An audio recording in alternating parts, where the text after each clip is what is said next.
Welcome to The Explainer. Today we're diving into a report with a pretty stunning allegation that a massive welfare fraud scheme in Minnesota might be indirectly funding the terror group Al-Shabaab. We're going to follow the breadcrumbs and see exactly how that connection is supposedly made. So let's start with this. This is the single, shocking quote from a federal counterterrorism source that really kicks the whole thing off. It's a huge claim, right? So over the next few minutes, we're going to unpack what it means and where it comes from, sticking strictly to what the source material lays out. Okay, so to even begin to understand that claim about terror funding, we have to start at the beginning. Where is all this money coming from? And according to the report, it all starts with a series of massive fraud schemes happening right there in Minnesota. Yeah, $300 million. And get this, that's the amount allegedly stolen in just one of these fraud cases. It was a scheme called Feeding Our Future, which was supposed to fund meals for kids during the pandemic. And it doesn't stop there. In that single case, we're talking about more than 70 people being charged. The scale here is just massive, and prosecutors have already landed dozens of criminal convictions. But here's the thing. According to the state's top federal prosecutor, Feeding Our Future isn't some one-off thing. He literally calls it part of a web of schemes that has siphoned off billions of taxpayer dollars. And what's really striking is that these criminal networks didn't just hit one program.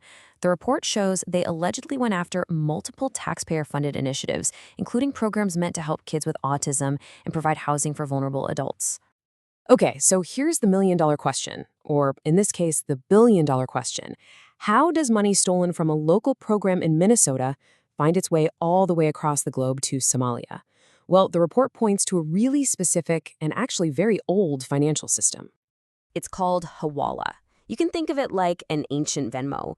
It's all based on trust, and it operates completely outside of normal banks.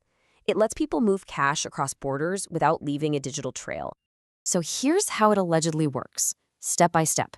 First, you get the taxpayer funds through fraud. Second, you take that cash to a local Hawala agent right there in Minnesota. And then that agent calls up their contact in Somalia who pays out the same amount to the person on the other end. The agents just settle their books later. Simple as that. And, a retired detective who was on a joint terrorism task force, he explains how they first noticed this whole pattern. They were seeing people on government benefits sending huge amounts of cash overseas through these hawalas. And to them, there was only one way to explain it. This had to be welfare fraud. All right, so we've got the fraud and we've got the money trail. But where's it all going? This is where the story allegedly connects to the terror group Al-Shabaab, and it's probably not in the way you're thinking. Now, this is super important. The sources in this report are not claiming that people are trying to send money directly to the terror group. The alleged connection is way more subtle than that. Here's how a former JTTF member from Minneapolis puts it. He says the group basically acts like the mob. They tax or extort a piece of all the economic activity happening in the parts of Somalia they control. So what does that mean? It means any money sent from Minnesota to, say, help out family or friends in those areas, it gets taxed. It doesn't matter what the sender wanted. The terror group still allegedly gets its cut as that money moves through the local economy. The report wraps up by asking a really tough question. If this trail is real, why aren't more people talking about it? It paints this whole thing as a politically charged third rail issue that nobody wants to touch.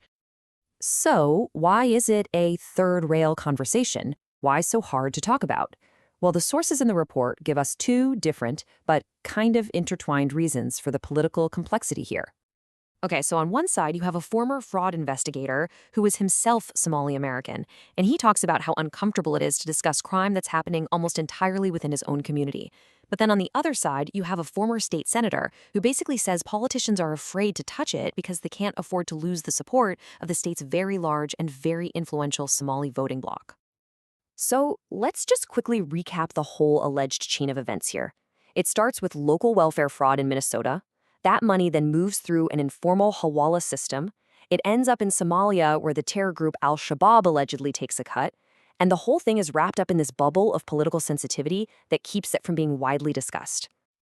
And that leaves us with the big final question posed by the report. In our crazy, interconnected world, where does something like domestic policy actually end, and where does foreign policy begin? It really suggests that the line between a local welfare program in Minnesota and a global security threat on a different continent, well, maybe that line is a lot blurrier than any of us think.